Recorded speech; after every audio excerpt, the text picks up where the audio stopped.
BJP शासित राज्यों में कानून नाम की कोई चीज है या फिर नहीं है, ये अपने में बहुत बड़ा सवाल है।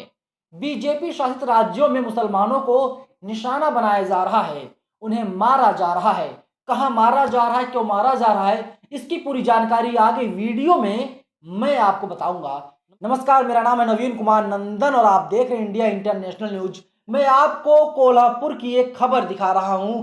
आप कोल्हापुर की खबर को देखिए, इसके बाद मैं आपको उत्तराखंड की खबर दिखाऊंगा, जहां पर किस तरीके से एक तबके को निशाना बनाया जा रहा है, उन्हें मारा जा रहा है, उन्हें पीटा जा रहा है।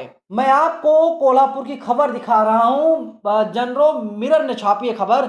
महाराष्ट्र औरंगजेब की तारीफ का स्टेटस लगाने पर भड़के हिंदुत्ववादी संगठन, मुसलमानों की दुकानों में की तोड़फोड़ और पथराव, फल विक्रेता को भी पीटा। देखिए आगे लिखता है, महाराष्ट्र में इन दिनों नफरत का बाजार गर्म है।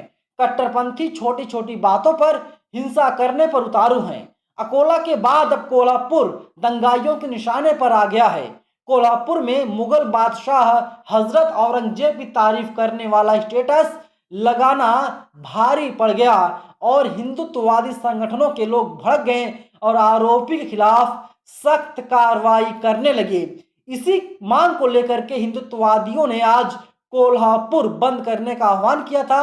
सैकड़ों की तादाद में इकट्ठा हुई भीड़ ने नारेबाजी शुरू करते हुए मुसलमानों की दुकानों में जम करके तोड़ फोड़ और पथराव किया है। सवाल यही है, अगर कोई व्यक्ति गलत कर रहा है, आपके पास कानून है, संविधान है, कोर्ट है, कचहरी है, थाना है, आप वहां पर जाइए, उस व्यक्ति के ऊपर आप एफआईआर दर्ज करवाइए, केस दर्ज करवाइए। लेकिन यहाँ पर हिंदुत्ववादी संगठन के तमाम लोग हैं, ये लोग कानून को अपने हाथ में ले रहे हैं। क्यों? क्योंकि इन्हें पता है इन्हीं लोगों की सरकार चल रही है। मैं आपको जनसत्ता की खबर दिखा रहा हूं, इससे जुड़ी खबर है। कोल्हापुर वायलेंस, कोल्हापुर हिंसा के बाद अब राजनीति तेज। पुलिस ने अब तक 36 लोगों को गिरफ्तार कर लिया है। शहर में इंटरनेट बंद कर दिया गया है और धारा 144 को लागू कर दिया गया है। जनसत्ता आगे लिखता, महाराष्ट्र के कोल्हापुर में हुई हिंसा के बाद पुलिस का एक्शन जारी है, तो वहीं राजनीति भी तेज हो चली है। पुलिस ने कुल 36 लोगों को गिरफ्तार किया है, उनमें से 2 नाबालिग हैं। घटना को लेकर किसी तरह से कोई अफवाह ना फैले, इसके लिए प्रशासन ने क्षेत्र में इंटरनेट बंद कर दिया है, साथ ही धारा 144 को भी लागू कर दिया है। अब आप सोचिए कि किस तरीके से नेट को बंद कर दिया जाता है। अभी आपने देखा मणिपुर जल रहा है, पश्चिम बंगाल में क्या हुआ रामनवमी पर, और उत्तराखंड में क्या हो रहा है। कोल्हापुर मामले में तमाम लोगों के रिएक्शंस आ गए हैं। वसीम अकरम त्यागी ट्वीट करते हैं, लिखते हैं, वीडियो महाराष्ट्र के कोल्हापुर का है। दंगाई उपद्रवियों की भीड़ एक अकेले शख्स पर हमलावर है। इन उपद्रवियों को लगता है कि अकेले शख्स पर अपनी बहादुरी दिखा करके यह गैंग धर्म का काम कर रहा है, जबकि वास्तविकता यह है कि यह गैंग धर्म का काम तमाम कर रहा है। वीडियो में दिखाई दे रहा है, हम आपको स्क्रीनशॉट दिखा रहे हैं किस तरीके से तमाम लोग हैं और एक मुस्लिम व्यक्ति है जिसके सिर पर काली टोपी लगी हुई है और ये व्यक्ति भाग रहा है, लेकिन तमाम लोग हैं डंडों से पीट रहे हैं, लाठियों से पीट रहे हैं, उसके ऊपर पत्थर फेंकने का काम कर रहे हैं। और वो व्यक्ति, जो मुस्लिम व्यक्ति है, वो भाग रहा है और अपने बचाव में एक बार उसने भी पत्थरबाजी कर दी और इसके बाद एक गाड़ी आकर के रुकती है। तब ये जो दंगाई किस्म के लोग हैं, जो वीडियो सामने आया है, आरोपी हैं, ये लोग जो है कि तब जाकर के थोड़ा पीछे हटने का नाम लेते हैं। वही देखिए शाहिद रिजवी ने ट्वीट किया है, महाराष्ट्र के कोल्हापुर में मुस्लिम फल विक्रेता को कुछ कट्टरवादी लोग बेरहमी से पीट रहे हैं। इमरान प्रतापगढ़ी का भी ट्वीट आया है, पहले अकोला फिर कोल्हापुर। भाजपा सरकार महाराष्ट्र में कानून व्यवस्था के नाम पर पूरी तरीके से विफल हो गई है। देवेंद्र फडणवीस जी अपने बयानों से राजनीतिक रोटी सेकने की कोशिश कर रहे हैं। महाविकास अघाड़ी की लोकप्रियता से बौखलाई सरकार अराजक तत्वों को छूट देकर ध्रुवीकरण करना चाहती है। और वहीं देख लीजिए कि जाकिर अली त्यागी भी ट्वीट करते इस मुद्दे पर, लिखते हैं, महाराष्ट्र के कोल्हापुर में मुस्लिम फल विक्रेता को एक झुंड बेरहमी से लाठी व डंडों से पीट रहा है, पथराव कर रहा है। यह सब धर्म की आड़ में किया जा रहा है, लेकिन असमंजस में हूं कि असली धार्मिक लोग ऐसे मामलों पर क्यों चुप्पी साध कर रखते हैं। ज्ञात रहे यह झुंड आपके धर्म का काम तमाम ही लगातार कर रहा है और अब सवाल खड़े हो रहे हैं। लेकिन हो क्या रहा है देखिए, न्यूज 24 ने संजय राउत के हवाले से ट्वीट किया है, क्या आपका हिंदुत्व इतना कमजोर हो गया है। कोल्हापुर में हुई हिंसा के बाद शिंदे सरकार पर बरसे संजय राउत। अपोजिशन लगातार हमला कर रहा है वहां पर, क्योंकि सरकार है भारतीय जनता पार्टी की, वहां पर सरकार है एकनाथ शिंदे साहब की। लेकिन वास्तव में क्या हो रहा है ये जग जाहिर है, किस तरीके से निशाना बनाया जा रहा है और जो है कि बदनाम करने की कोशिश की जा रही है कि एक स्टेटस लगा लिया, ऐसा आरोप है। और इसके बाद पूरे महाराष्ट्र को, पूरे कोल्हापुर को जलाने की कोशिश की जा रही है, क्योंकि एक्शन का रिएक्शन तो होता ही है। और वहीं देखिए दूसरी बड़ी खबर आ रही है उत्तराखंड से। उत्तराखंड में भी इसी तरीके से कुछ घटनाओं को अंजाम दिया जा रहा है। अभय प्रताप सिंह लिखते हैं, जाग गई देवभूमि भागने लगे मुसलमान। हिंदू आक्रोश के बाद 42 मुस्लिम दुकानदारों ने छोड़ा शहर।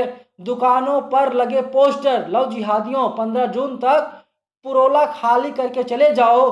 क्या उत्तराखंड की जनता बंगाई ले रही है। देवभूमि को संक्रमित नहीं होने देने का आह्वान किया गया। आप सोचिए कि मुसलमानों से कह दिया गया है आप लोग देवभूमि यानी उत्तराखंड को खाली कर दीजिए। ये कहाँ का न्याय है साहब, किसने हक और अधिकार आपको दे दिया।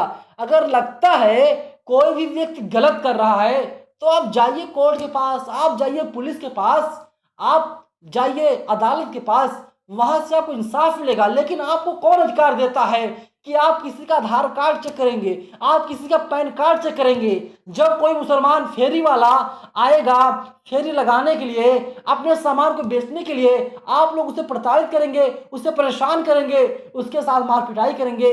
ये कहाँ का न्याय है साहब। क्या न्यू इंडिया यही है। सदफ आफरीन ट्वीट करती हैं, उत्तराखंड में ये सब क्या हो रहा है।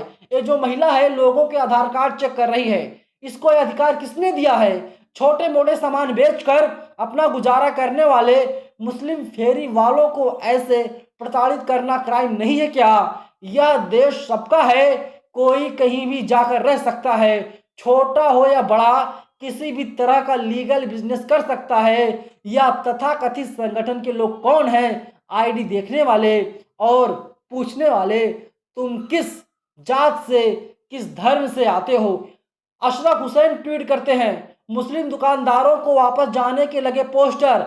उत्तराखंड के उत्तरकाशी में हिंदू युवती को भगाने के आरोप में स्थानीय दुकानदार उबैद खान और उसका सहयोगी जितेंद्र सैनी को अरेस्ट किया गया। अब स्थानीय लोगों ने उत्तरकाशी में पोस्टर लगा दिए हैं। पोस्टरों में 15 जून को होने वाली पंचायत से पहले मुस्लिम व्यापारियों से दुकानें खाली करके चले जाने को कहा गया है। कुछ दुकानदार उत्तरकाशी छोड़कर देहरादून आ गए हैं। विवाद के मद्देनजर पुलिस ने कुछ पोस्टर हटवाए हैं। वीएसपी नेता वीरेंद्र राणा ने कहा, यह विशेष समुदाय के लोग व्यापार करने यहाँ आए और हमारे समुदाय की बहन बेटियों को निशाना बना रहे हैं, इसलिए स्थानीय निवासी चाहते हैं वे दुकानदार यहाँ से अब चले जाएं। हम लोग किस नए भारत का निर्माण कर रहे हैं। क्या मोदी जी आपने ऐसे ही सपने देखे थे। आपने कहा था नया भारत बनेगा, न्यू इंडिया बनेगा। न्यू इंडिया में सब क्या हो रहा है, मुसलमानों को निशाना बनाया जा रहा है, निशाना बना करके टारगेट करके लोगों को मारा जा रहा है। ये आज़ाद मुल्क में हो रहा है। तो उत्तराखंड में डबल इंजन की सरकार है, लेकिन जिस तरीके से मुसलमानों को निशाना बनाया जा रहा है ये बिल्कुल ठीक नहीं है। हम आपको वो पोस्टर भी दिखा रहे हैं, अब आप पोस्टर को देख लीजिए। और वहाँ पर जो तमाम हिंदूवादी संगठन के लोग हैं ये लोग रैली निकाल रहे हैं। ऐसा लग रहा है जो धर्म है वो खतरे में आ गया है। बड़ी बड़ी यहाँ पर रैलियाँ निकाली जा रही हैं। देखिए मैं आपको पोस्टर भी दिखा रहा हूँ, आप देख लीजिए पोस्टर। लव जिहादियों को सूचित किया जाता है कि दिनांक 15 जून 2023 को होने वाली महापंचायत होने से पूर्व अपनी दुकानें खाली कर दे। यदि तुम्हारे द्वारा ऐसा नहीं किया जाता तो वक्त पर निर्भर करेगा।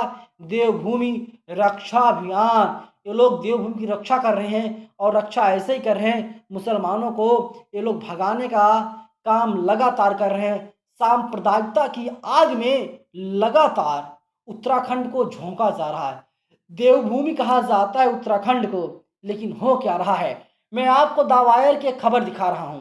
2021 में होने वाली जनगणना अब तक नहीं हुई, मगर उत्तराखंड में धर्म विशेष के लोगों की आबादी बढ़ने के फर्जी आंकड़े सरेआम प्रचारित हो रहे हैं। उधर राज्य सरकार सुप्रीम कोर्ट की फटकार की परवाह न करते हुए कभी धर्मांतरण कानून, कभी समान नागरिक संहिता, तो कभी लैंड जिहाद के नाम पर सांप्रदायिक तत्वों को हवा देने का काम कर रही है।